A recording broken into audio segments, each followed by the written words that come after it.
ชิญก่อนนะครับเชิญเดี๋ยวขึ้นมาก่อนครับก็เป็นช่วงนี้สำหรับเจ้าภาพบริวารกฐินท่านดำเนินบริวารกฐินสำหรับเจ้าภาพและท่านจากก็วางสัญญาให้ท่านหรือตั้งแต่พระไตรตลอดจนถึงบริวารกฐินทุกสิ่งอย่างไว้ที่แต่ละท่านเจ้าภาพก่อนนะครับหลังจากที่พิธีถวายผ้ากฐินและพระพุทธเจ้าพระโลกกรรมกฐินเสร็จเรียบร้อยแล้วจะได้เรียนเชิญทุกท่านได้พร้อมกันถวายบริวารกฐินที่พระพุทธเจ้าได้บอกว่าคือท่านพระมหาพระรู้อย่างพระสงฆ์พระองค์เจ้าว่าพระสงฆ์ธรรมว่านารามแห่งนี้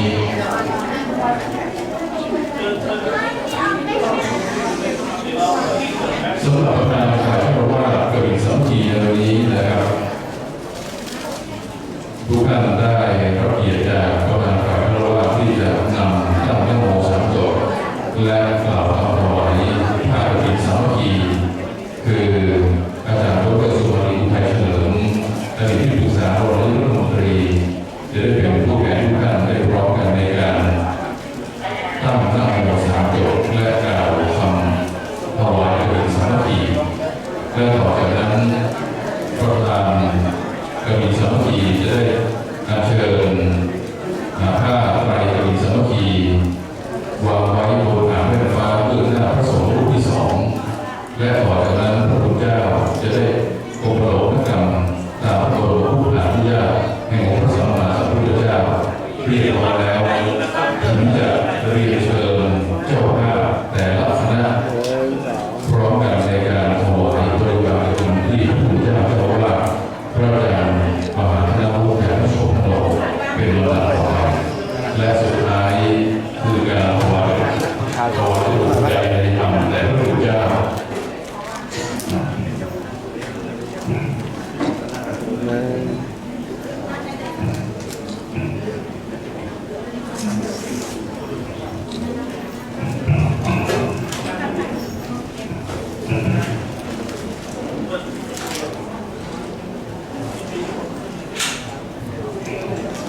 ท่านในงานนี้ขอกราบรัตนา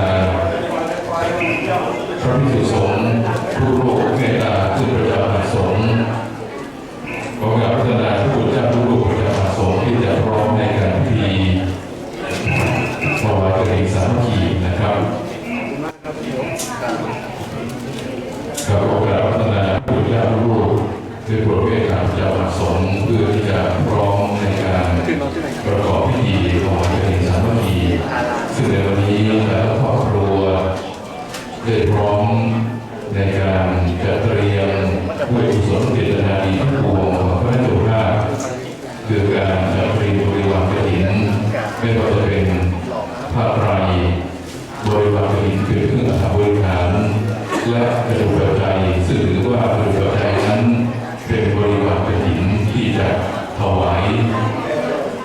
แด่พระภิกษุที่จะรักษาการทุกคนไร้มาในวันนี้ด้วยพระบรมพุทธานุญาตแห่งพระสัมมาสัมพุทธเจ้านั้นการทอดกฐินมีเฉพาะผ้าไตรหนึ่งไตรจะเป็นบริวารกฐินทั้งหมดที่จะถวายพระพุทธเจ้าพระภิกษุที่จะรักษาการทุกคนไร้มาในวันนี้นะครับนอกจากนั้นในนิยามของถวายกฐินสามัคคีถือว่าผู้ท่านได้ร่วมกันเป็นเจ้าภาพพร้อมกันแต่ว่าโดยการฉันทานุมัติของท่านทั้งหลายที่มาพร้อมกันในพระรามนี้จะได้เรียนเชิญผู้มีอาวุโสในการเป็นประธานกฐินสามัคคีจุดธูปเทียนบูชาพระรัตนตรัยและนำกล่าวคำถวายผ้ากฐินสามัคคีและต่อจากนั้นเมื่อมีการอบรมกรรมตามพระบรมพุทธานุญาตเรียบร้อยแล้วจึงจะได้เรียนเชิญพุทธศาสนิกชนผู้เป็นคณะเจ้าภาพกฐินสามัคคีทุกท่านได้พร้อมกันถวายบริวารกฐินเริ่มต้นจากเจ้าภาพผ้าไตรต่อจากนั้นบริวารกฐินที่เป็นผู้อัฐบริขารและสุดท้ายคือบริวารกฐินที่เป็นจตุปัจจัยโอกาสนี้พร้อมแล้วขออนุญาตเรียนเชิญคุณแม่อาจารย์ดร.สุภานี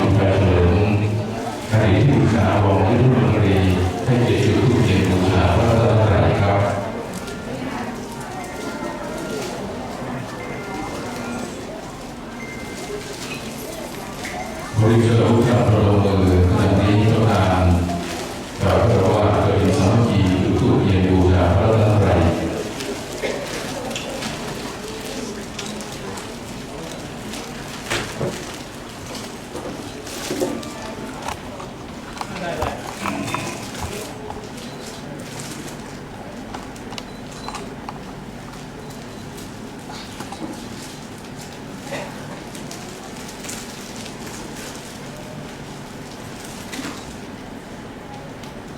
จุดเทียนทั้งสองแห่งระลึกนึกถึงพระธรรมและพระวินัย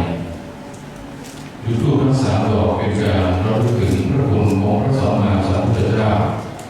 อันมีพระปัญญาธิคุณพระบริสุทธิ์ธิคุณและพระมหากรุณาธิคุณ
วันนี้เรียนเชิญอาจารย์ดร.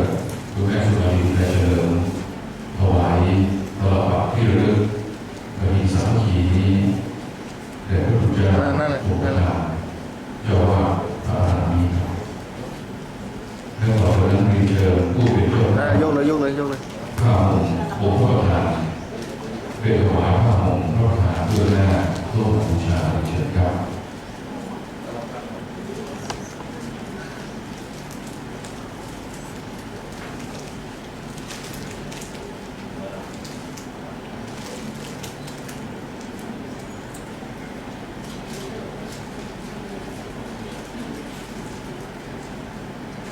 วันนี้เราเชิญตัวแทนของท่านนะครับถวาย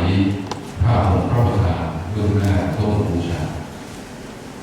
เชิญครับ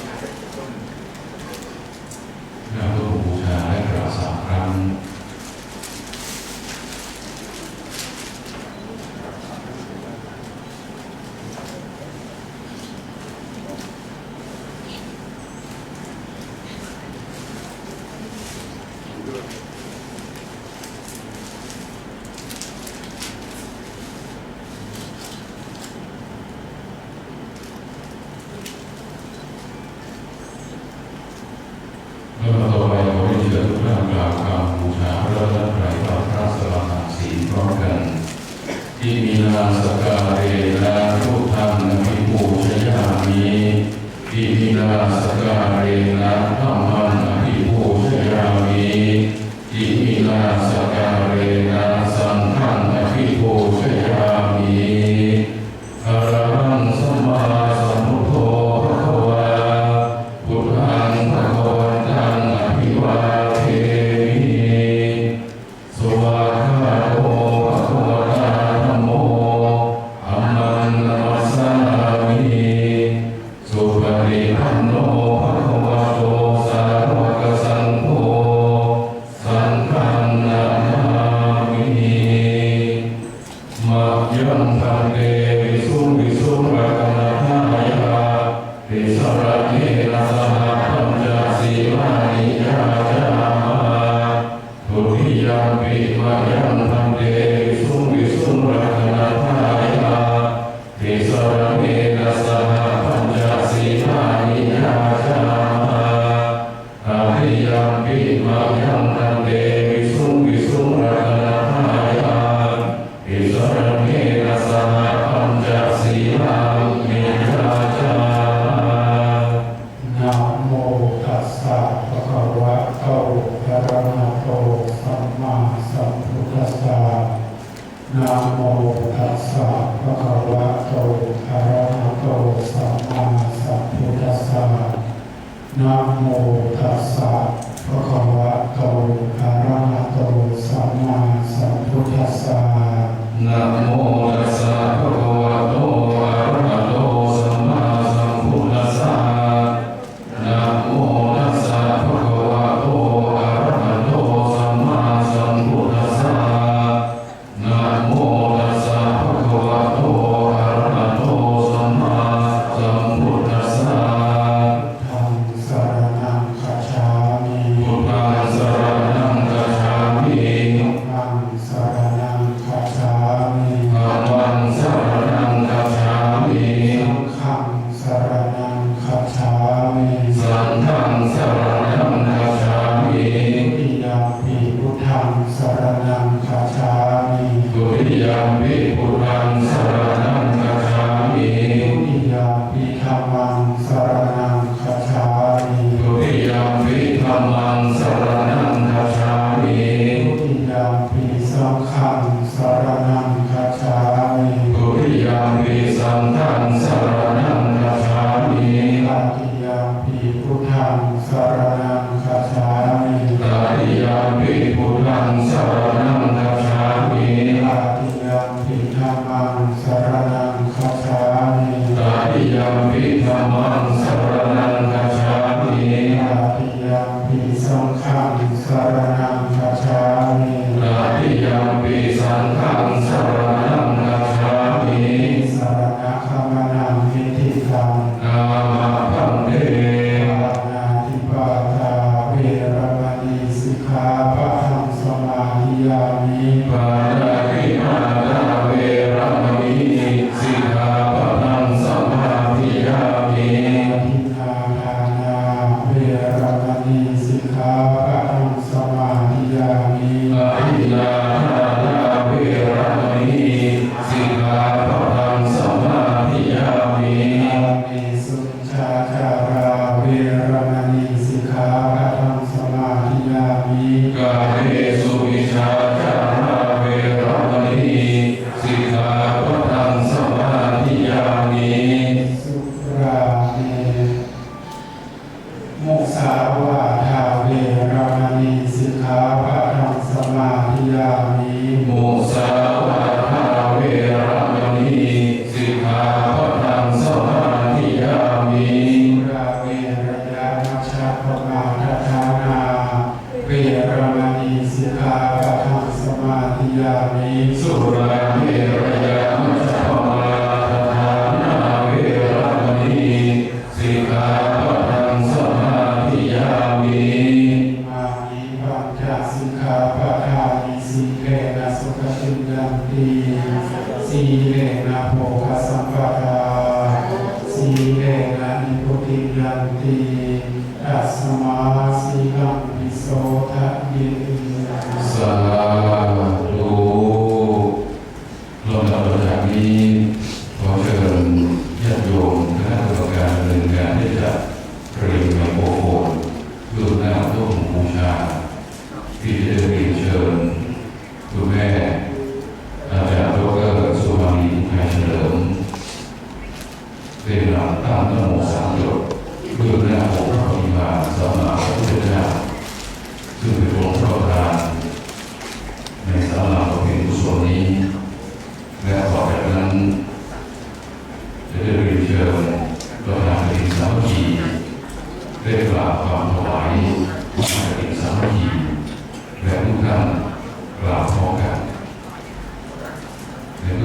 นี้นะครับ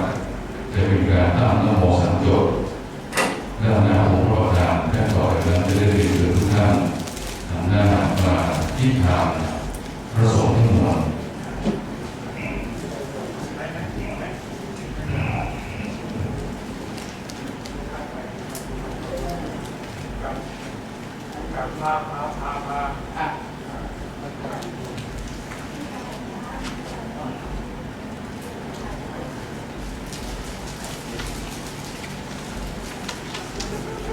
ลูกเลยคนสีวิพากษ์ลูกเลย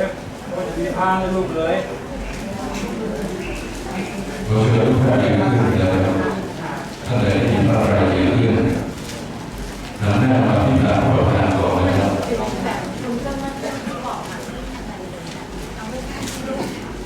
เราจะทุกท่านหันหน้ามาทางพระประธานก่อนนะครับพร้อมกับตั้งนะโมสามจบเสร็จก่อนถึงจะหันหน้าไปทางพระสงฆ์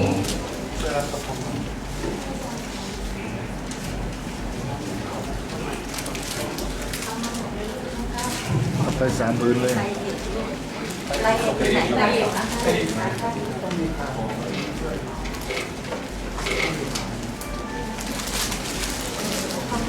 ดร.มีใครมามั่งคะมารับเลยค่ะรับเลยค่ะ ใจบนไปก่อนใจลองไปสามพื้นข้างหน้า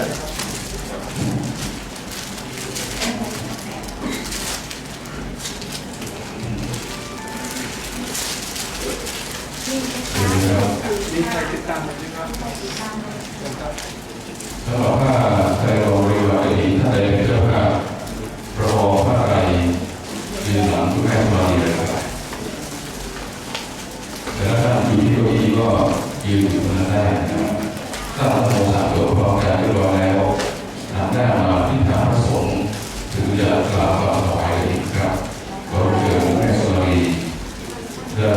นำตั้งนะโมสามจบพร้อมกันครับ วางไว้นี่วางข้างล่างวางข้างล่าง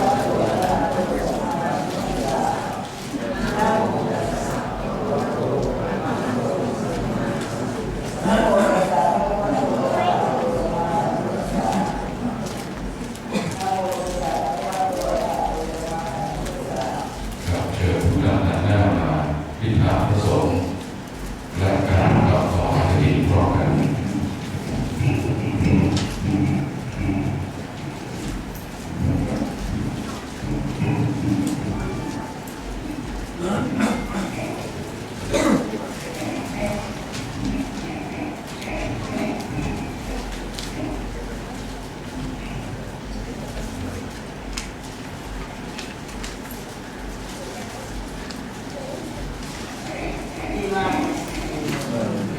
อิมังมะยังกาเตสัพพะวารังกะพินะอิวราภุสังสาธัสสะโอโรยาวะสาธุโมเรสังโฆอิมังสัพพะวารังกะพินะอิวราภุสังปฏิคันหาตุปฏิฆานิโตวาจากอิมิดาทุเสนะกะพินะอาภารตุอาหารังทีหารตังทีนายะสุขายะนิพพานายะจาข้าแต่พระสงฆ์ผู้เจริญข้าพเจ้าทั้งหลายขอน้อมถวายผ้าจีวรกฐินขอด้วยบริวารทั้งหลายเหล่านี้แด่พระภิกษุสงฆ์ขอพระภิกษุสงฆ์จงรับผ้ากฐินจีวร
ตอ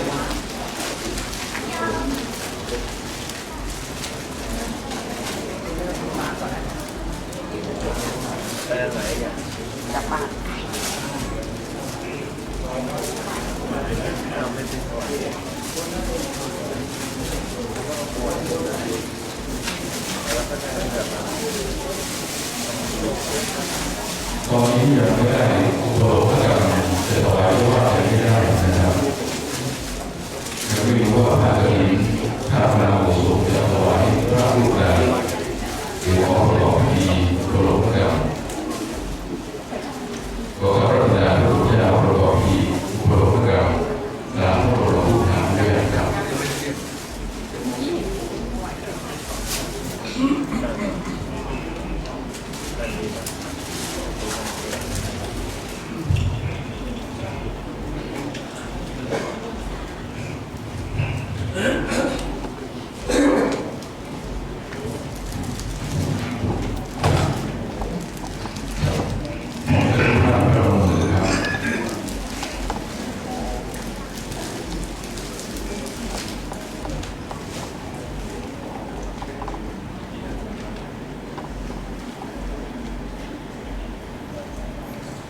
ผ้ากฐินนาทาน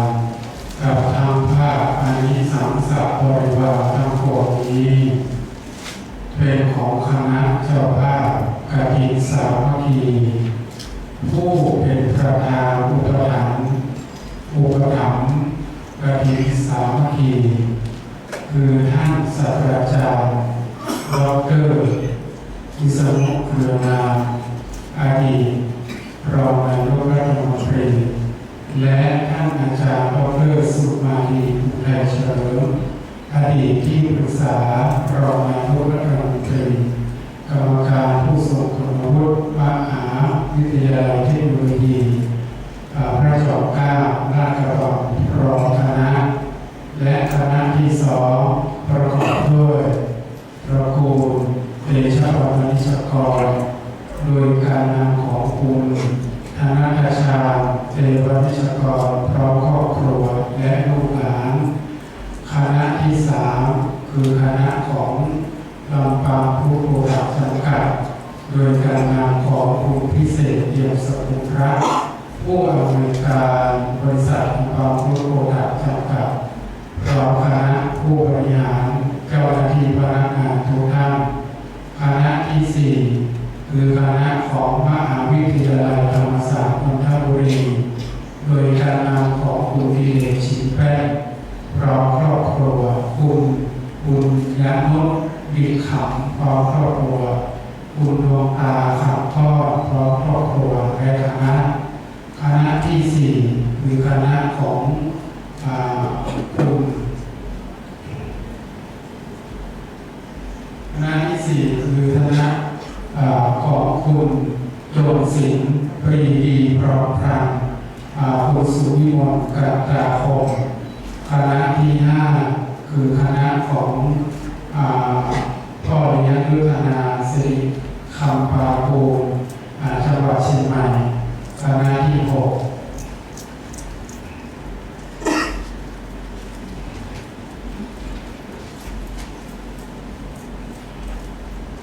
คณะที่หกคือคณะของคุณอภัยสรัญธรรมกูล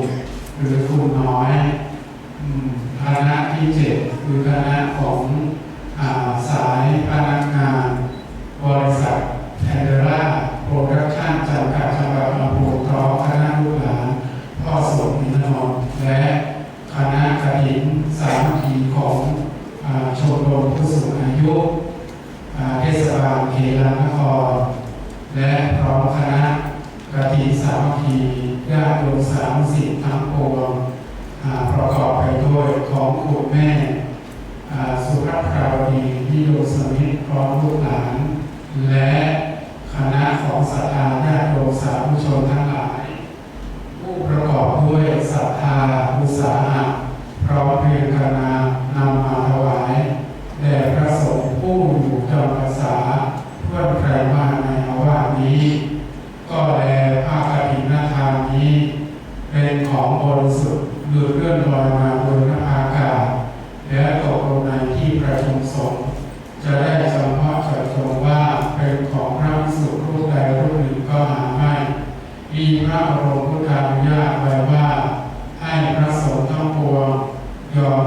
าตให้แก่ภิกษุรูปหนึ่ง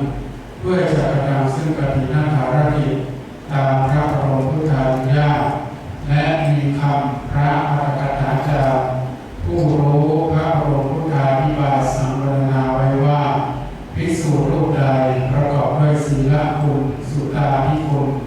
มีสติปัญญาสามารถรู้ธรรม8ประการมีภูมิกิจเป็นเบื้องต้นภิกษุนั้นจึงสมควรเพื่อจะกระทำกฐินภารกิจตามพระบรมพุทธานุญาตได้บัดนี้พระสงฆ์ทั้งปวงจะเห็นสมควรแก่ภิกษุรูปใดจงพร้อมกันยอมอนุญาตให้แก่ภิกษุรูปนั้นเถิด ข้าแต่พระกับทั้งข้ามีสัสสะบริวารทั้งปวงนี้ข้าพเจ้าพิจารณาแล้วเห็นสมควรแก่พระอาจารย์พระมหาชนวุฒิญาณโสภโนนักธรรมเอกเรียนธรรมเกียรติประโยชน์ด็อกเตอร์เจ้าว่าวัดพระสมิธรรมวนารามตำบลบ้านเป้าอำเภอเมืองลำปางจังหวัดลำปางเป็นผู้มีสติปัญญาสามารถเอากระทำกฐินภารกิจให้ถูกต้องตามพระบรมพุทธานุญาตได้ถ้าพระภิกษุรูปใดเห็นไม่สมควรจงทักท้วงขึ้นในท่ามกลางสงฆ์ถ้าเห็นสมควรแล้วไซร้จงให้สัทธสัญญาสาธุการขึ้นให้พร้อมกันเถิดสาธุ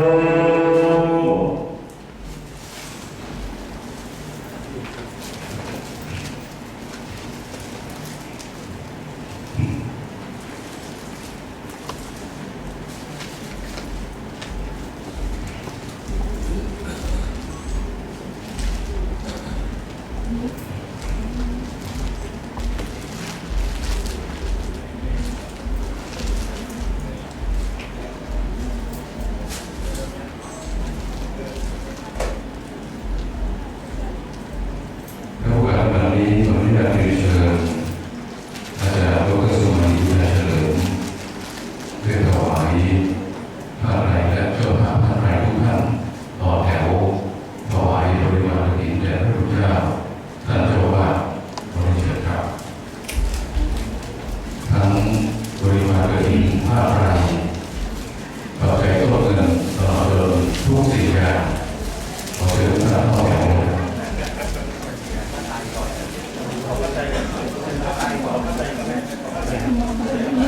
ครับเจ้าภาพผ้าไตรต่อแถวถวายแด่พระพุทธเจ้าท่านเจ้าอาวาสพระเจ้าพระพุทธเจ้าสุภโน บริวารของอาจารย์เอาไว้เดี๋ยวบริวารเดี๋ยวอาจารย์ ครับขอคณะศิษยานุศิษย์ที่ช่วยกันเชิญบริวารกฐินมาถวายนะครับ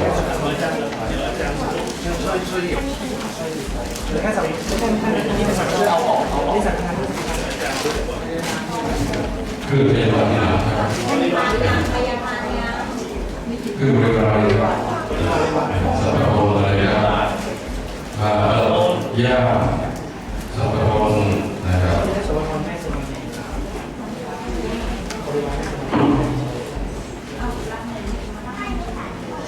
ขอไปก็จะเป็นเจ้าภาพผ้าไตร บาท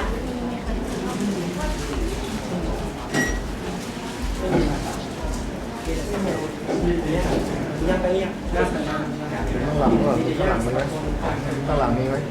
ข้างหลังมีไหมอยู่ข้างหลังมีไหมแบบข้างหลังมีไหม อันนั้นของคนละกันนะเจ้าค่ะของคนละ อยู่ไหนอยู่ข้างใน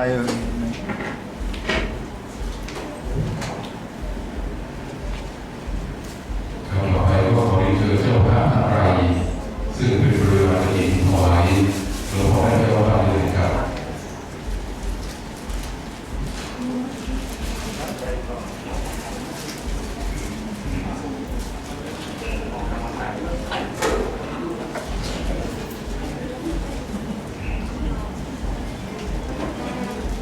ข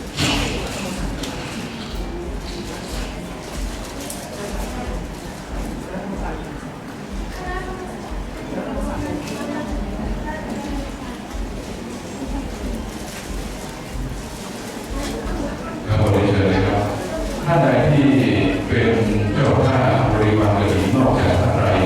ก็ขอต่อนะครับเช่นพวกเงิน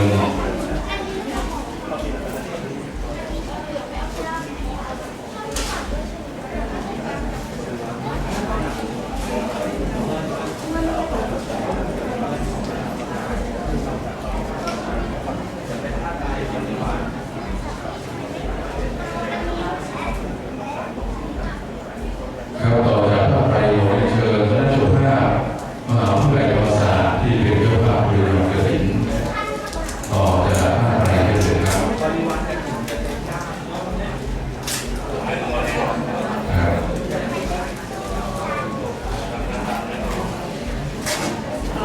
มหาวิทยาลัยธรรมศาสตร์ต่อเลยครับบริวารกฐินนี่คำว่าบริวารกฐินจะหมายความรวมถึงปัจจัยด้วยนะครับต้นเหตุด้วยคือบริวารกฐินครับ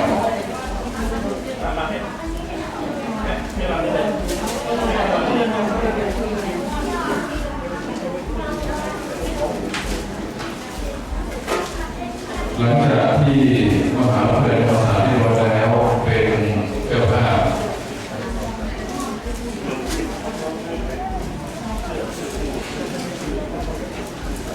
ขอเชิญครอบครัวของคุณเล็กนะครับพระผู้ชาญเตชะวรวณิชโกของครอบครัว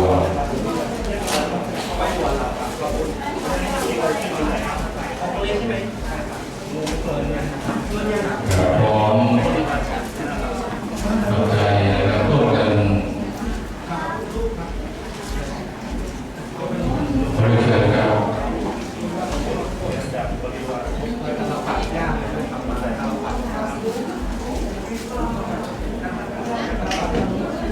ขอเชิญครอบครัว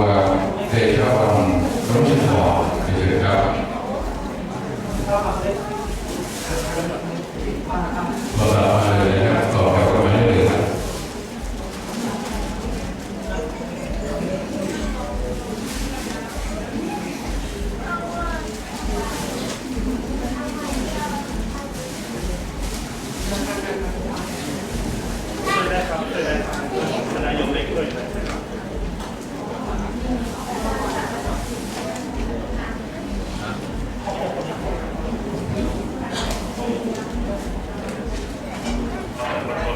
ครับไปเชิญเลยครับแต่ละครอบครัวแล้วก็แถวกันได้เลยครับ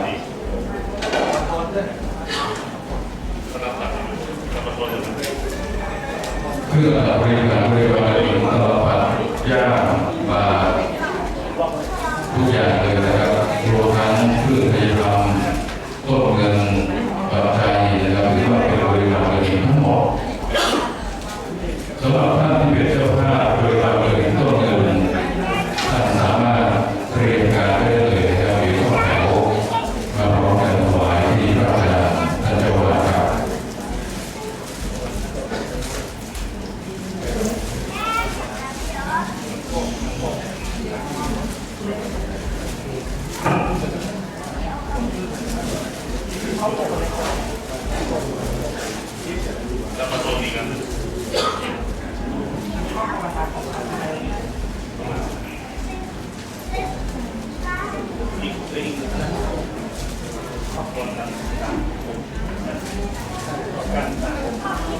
ก็รวมกันตามผมก็เป็นเชิญแล้วถวายบริวารกฐิน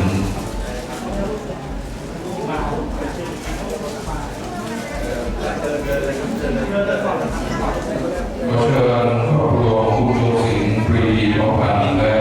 คุณสุวิมลเดชตาพงศ์ก็ถวายหลวงพ่อได้เลยครับ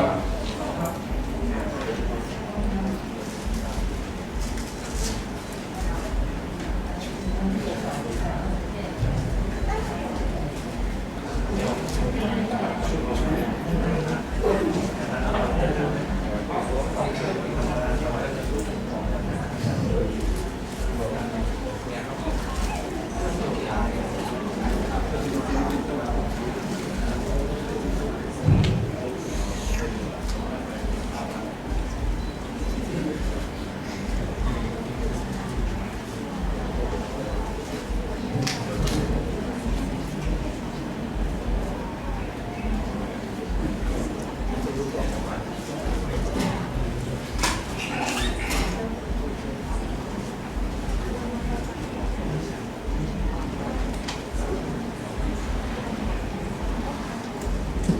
กฐินที่เป็นต้นเงินครับแต่ละครอบครัวแต่ละคณะเข้าถวายหลวงพ่อได้เลยครับ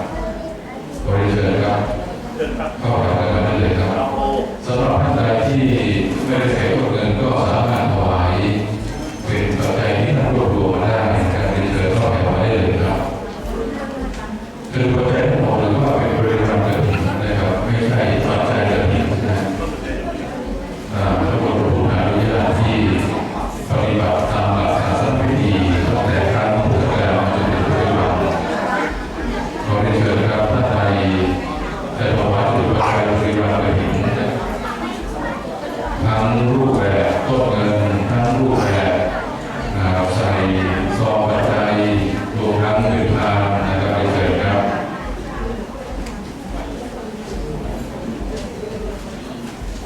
และหลังจากที่ถวายบริวารกฐินทั้งหมดแล้วจะได้เรียนเชิญคณะเจ้าภาพทั้งสี่คณะได้ถวายเป็นปัจจัยในธรรมแด่พระพุทธเจ้าประสบพิธีในงานพิธีกฐินสามัคคีที่เมตตาพระรัตนาในการพิธีนี้ก็จะได้ถวายพระทหารเพลแด่พระภิกษุสามเณรทุกรูปนะครับ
มีจิตศรัทธา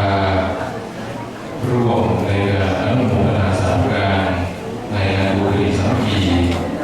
ของเรานี้ถวายบริวารกฐินซึ่งเป็นปัจจัยแต่ละรูปแบบนะครับทั้งต้นเงินทั้งปัจจัยที่บรรจุไว้ในซองรวมแล้วแต่เป็นกุศลเจตนาทั้งสิ้นที่ทุกท่านได้ร้องกันอนุโมทนาสาธุการในการพิธีนี้คือถือว่าทุกท่านได้มีส่วนร่วมในการร่วมบำเพ็ญกุศลกฐินสามัคคีใน1 ปีมีอยู่1 ครั้งที่จะร่วมกันถวายผ้ากฐินและบริวารกฐินที่พระสงฆ์จะรักษาการเพื่อแรงมากในแต่ละวัด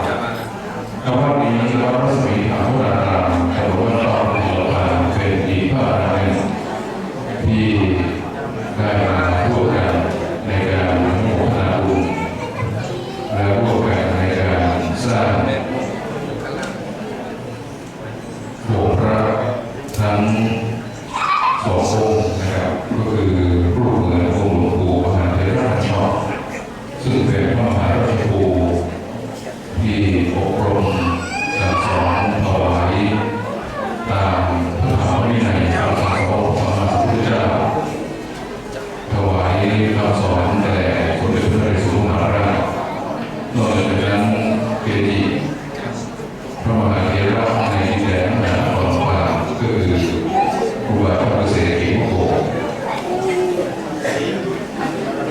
เมื่อต่อไปเราเชิญ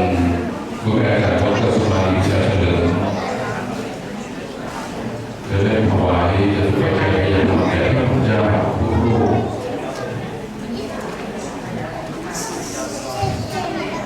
ซึ่งครอบครัวของผู้แทนจากวัดสุมาลีวิชาเฉลิมได้เรียนการเกิดปัจจัยและเพื่อเพียรธรรมที่จะถวายพระพุทธเจ้าทุกรูปในการที่จะเป็นสิ่งนี้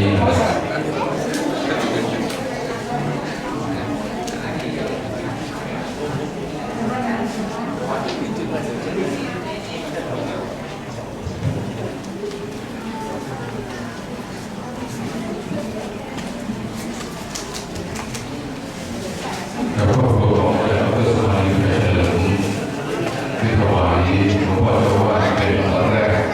ก่อนนั้นจะได้ถวายให้พระเจ้าทุกรูป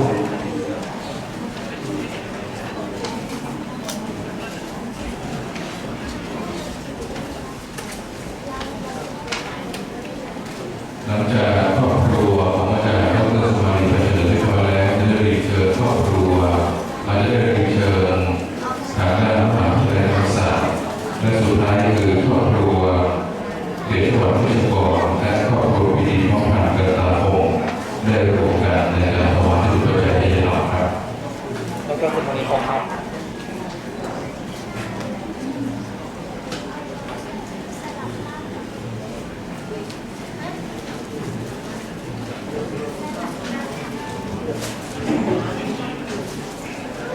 ขออนุญาตนักศิษย์นักศิษย์ได้กำหนดสะดวก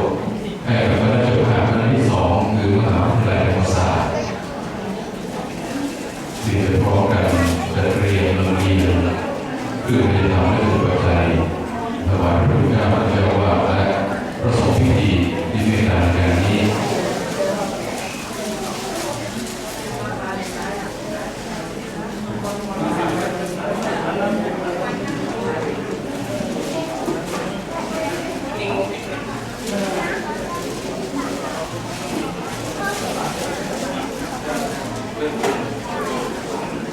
และต่อไปคณะมหาวิทยาลัยธรรมศาสตร์นะครับเลยพร้อมกันถวายทุนปัจจัยให้ทำและท่านเจ้าอาวาสและประสบพิธีทุกรูป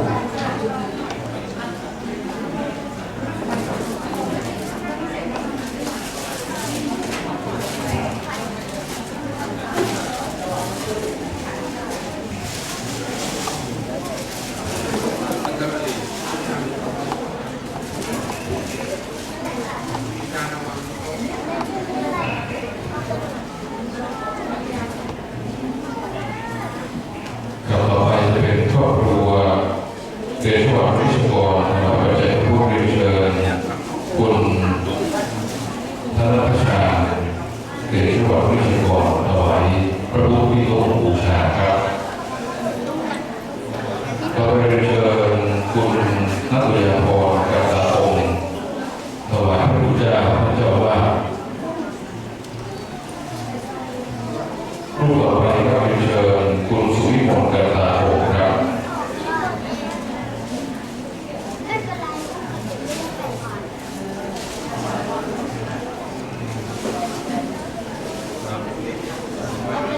ถวายพระพุทธเจ้าพระเจ้าว่านะครับเรียนเชิญคุณนัทยาพรกาตาองค์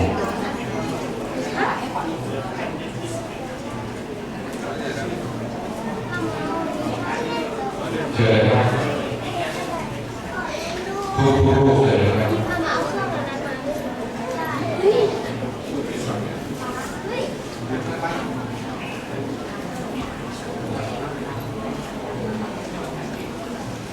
ผมต่อไปเลยครับขอเชิญคุณสุวิมลกาตาองค์รูปต่อไปเรียนเชิญคุณสุรัตน์โชติการจนกุลเรียนเชิญคุณสมศักดิ์แสงเจริญตระกูลเรียนเชิญคุณอนุรักษ์แสงเจริญตระกูลเรียนเชิญคุณทวัชชัยส่งเสริมเรียนเชิญคุณชันชัยเรือสุขเรียนเชิญคุณชลายแสงอึ้งเรียนเชิญคุณโสศักดิ์ส่งเสริมครับเรียนเชิญครับ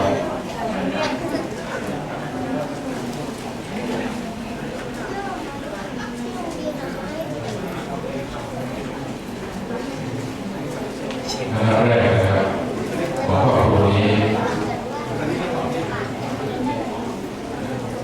ครับเราต่อไปของครอบครัวพิรีพร้อมพันธ์และครอบครัวกันตาพงศ์นะครับเรียนเชิญคุณสุวิมลกันตาพงศ์เรียนเชิญคุณนัทยาพรกันตาพงศ์เรียนเชิญคุณธนพัชชาเดชวัฒน์วิชกรเรียนเชิญคุณสุรัตน์โชติการจนกุลเรียนเชิญคุณสมศักดิ์แสงเจริญตระกูลเรียนเชิญคุณอนุรักษ์แสงเจริญตระกูลเรียนเชิญคุณสมคิดแสงตั้งเรียนเชิญคุณพรพันธ์ธีรปุญญโรจน์เรียนเชิญคุณวัฒนีชาติเศรษฐพงศ์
คี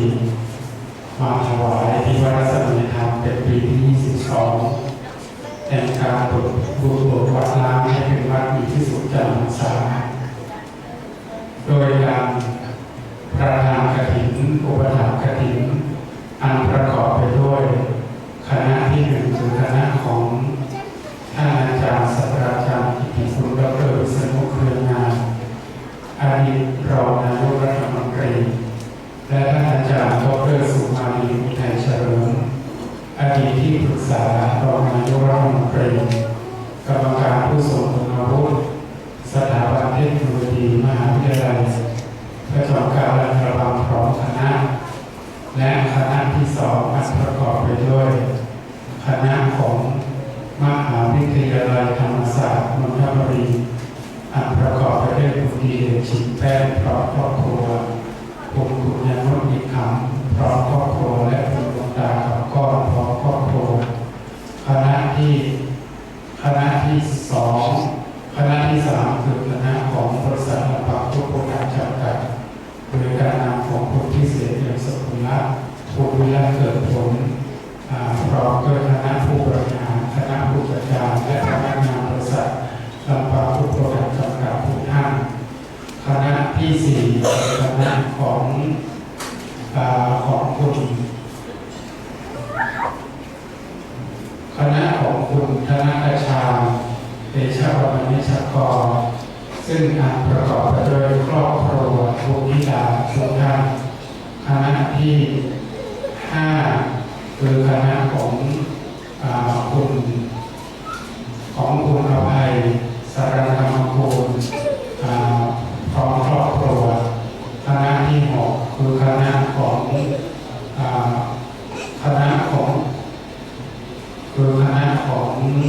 บริษัทพนักงานบริษัทฟาร์มพันธุราชโปรดักชั่นจำกัดจังหวัดลำพูนพร้อมลูกหลานขส่งและคณะที่7ประกอบไปด้วยคณะของคุณกัลยาณีคำคุณโยจิคำพร้อมด้วยธิดาประกอบไปด้วยนางสาวอินทิมานางสาวพิมพิกาคำเด็กหญิงบวริษาคำเด็กหญิงบวริศรเด็กหญิงบวริศรคำเด็กหญิงนิสาคำบริษัทเอพีเทคโนโลยีจำกัดและสโมสรไทยเจแปนยิมนาสติกและคณะที่8เป็นคณะของชมรมผู้สูงอายุเทศบาลเขตนครและพร้อมคณะลูกหลานญาติโยมสาธุชนทั้งใกล้ทั้งไกลทั้งหลายที่น้องใจกันนำมาถวายเป็นกฐินนาทานเป็นบารมีแห่งวัดรัศมีธรรมารามเป็นกฐินปีที่22ปีนี้อาตมาภาพอาจารย์ขออนุโมทนาสาธุชนทุกท่านที่ประกอบด้วยเจตนากุศลและคณะสุดท้ายคือคณะของโยนแย่คณะของรปศพร้อมด้วยคณะนิสิตมหาวิทยาลัยมหาจุฬาลงกรณราชวิทยาลัยวิทยาศาสตร์นครลำพูนคณะรัฐประศาสนศาสตร์มหาวิทยาลัยปริญญาโท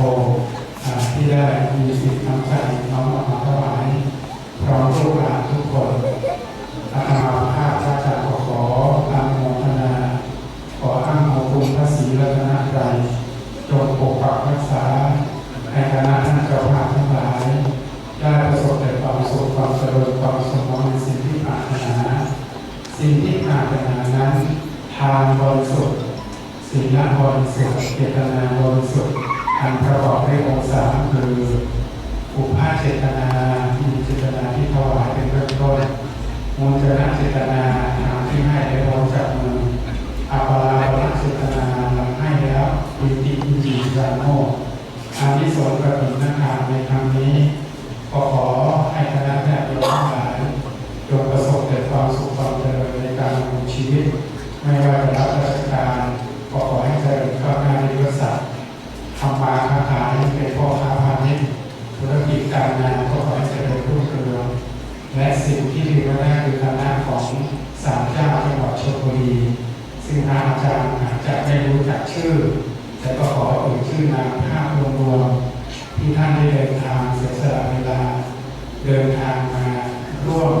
การอนุโมทนาและคณะประวัติศาสตร์ของคุณโจทย์ศิลป์คณะคุณโจทย์ศิลป์คณะพร้อมครอบครัวไปดีพร้อมกันพร้อมครอบครัวและคุณสุวิมลแต่การส่งพร้อมครอบครัวคณะอะไรที่พระอาจารย์ไม่ได้เอ่ยชื่อก็ขอพระอาจารย์อนุโมทนากับคณะทุกท่านที่ได้ให้อกบัญชาว่าพระอาจารย์ไม่อ่านชื่อการเนื่องจากการเชิญงานในปีนี้พระอาจารย์เป็นวัดที่ไม่มีศรัทธาวัดรัศมีธรรมเป็นวัดที่ไม่มีศรัทธาจะต้องไปสปอร์ตเพราะฉะนั้นพระสงฆ์ต่างภาษาต้องอาศัยแรงกายแรงจิตของผู้เสียที่อยู่กับเราเช่นกับการเป็นงานอาจจะต้องลาขับรถร่องไปบ้างขออภัยวัดแห่งนี้เป็นวัดที่พระอาจารย์ให้มาบุกเบิกตั้งแต่ปีพ.ศ. 2547 ปีนี้ปี 5 ปี 68 รวมแล้ว22 ปีสมัยก่อนที่การศึกษาอยู่ท่าศรีจอมทองอยู่ประธานดูแลผู้หลวงปู่พระองค์มงคลหรือหลวงปู่ทองสิริมงคล9 ปีมาบุกเบิกวันนี้22 ปีเป็นวัดโรคร้างและเป็นที่ยำนาของสมเด็จพระนเรศวรเพราะฉะนั้นการต้อนรับขับสู้ไม่ว่าจะเป็นอาสนะที่นั่งของญาติโยมของพระสงฆ์อาหารของฉันการกินหรือการต้อนรับขับสู้ที่ลูกศิษย์ลูกโยมได้ประกอบได้ต้อนรับไม่สมบูรณ์กับพระองค์ไปว่าพระอาจารย์ธรรมภาพขออภัยกับคณะเจ้าภาพทุกท่านณสถานที่นี้เป็นวัดที่ศาลาแห่งนี้พระอาจารย์สร้างด้วยเงิน 60,000 บาทคือสร้างด้วยเงิน 60,000 บาทศาลาแห่งนี้สร้างไป2 ล้านกว่า2 ล้าน 2 แสนแต่พระอาจารย์เริ่มต้นสร้างแบบนี้ 60,000 บาทโดยความเป็นวิทยาศาสตร์ที่ตั้งใจสร้างมาอยู่ที่นี่ตั้งแต่อายุ30 กว่าปีปัจจุบันอายุ55 ปีก็ค่อนข้างชีวิตมาอยู่ที่22 ปีพอดีแล้วก็อาจจะร่างกายอาจจะไม่สมบูรณ์หรือล้าบ้างแล้วก็ได้สร้างชีวิตพระสงฆ์บาแบบที่มันชื่นชอบเพราะฉะนั้นญาติโยมทั้งหลายที่มาใกล้ไกลที่พระอาจารย์ไม่ได้ทักทายชื่อไม่ได้ขับทุกข์รับหรือลูกศิษย์ลูกโยมที่ก็ต้อนรับขับรถพ่วงไปบ้างพระอาจารย์ก็ขอต้อนรับเป็นผู้เดียวก็ขออภัยในโอกาสนี้อีกช่วงบ่ายหลังจากเราได้ทานอาหารไปแล้วเชิญทุกท่านเข้าก่อทำอาหารใส่เวลาใกล้13 นาฬิกาหรือประมาณเที่ยงครึ่งเสร็จคุณหลวงปู่พระองค์มงคลพระโชตหลวงปู่ภาคพระต่อคำอดีตที่ปรึกษาคณะกรรมการความคณะกรรมการประธานในพิธีเททาวบอกหลวงปู่พระมหาธิการและหลวงพ่อสิริมงคลแล้วก็เดี๋ยวท่านอาจารย์ดร.วิศนุเครืองามรถตู้ไปรับที่สนามบินก็จะมาร่วมด้วยฉะนั้นวันนี้ขอให้ทุกท่านรับบุญทานอาหารที่อิ่มน้ำสำราญพักผ่อนสนใจเดี๋ยวรอรับผลบุญเดี๋ยวถ้าสงฆ์จะได้ผู้ทานพิเศษหลังจากนั้นก็จะได้มอบพระถุงมงคลคณะเจ้าภาพทุกท่านให้เกิดเป็นสิริมงคลสำหรับตัวเองตอนนี้พระสงฆ์ทุกคนจะได้อนุโมทนาเป็นภาษาบาลีขอให้ทุกท่านตั้งใจรับพรกรวดน้ำเปิดกรวดน้ำที่เป็นกรวดแก้วจะเปิดยากหน่อยลืมที่อาจารย์ไม่ต้องหมุนนั้นลืมขึ้นเลยเพราะว่าจะเปิดแก้วแบบนี้ถ้าทานก็ได้กรวดน้ำตอนนี้เราถวายกุศลแด่องค์สมเด็จพระนางเจ้าสิริกิติ์พระบรมราชินีนาถพระราชวงศ์จักรีหลวงด้วยนะและขออนุโมทนากับสายคณะโอเลี้ยงสายคณะของโยมที่มาปูสมัยนะครับอาจารย์เจ้าไทยขอรับรองกันนะยะถาวาริวะหาปุราปริโภเรติสาครังเอวะเมวะอิโตทินังเปตานังโมกะกะติอิชิตังปะริตังตุมังติกาเมวะสมิจจตุสัพเพปุเรตุสังกปาจันโทป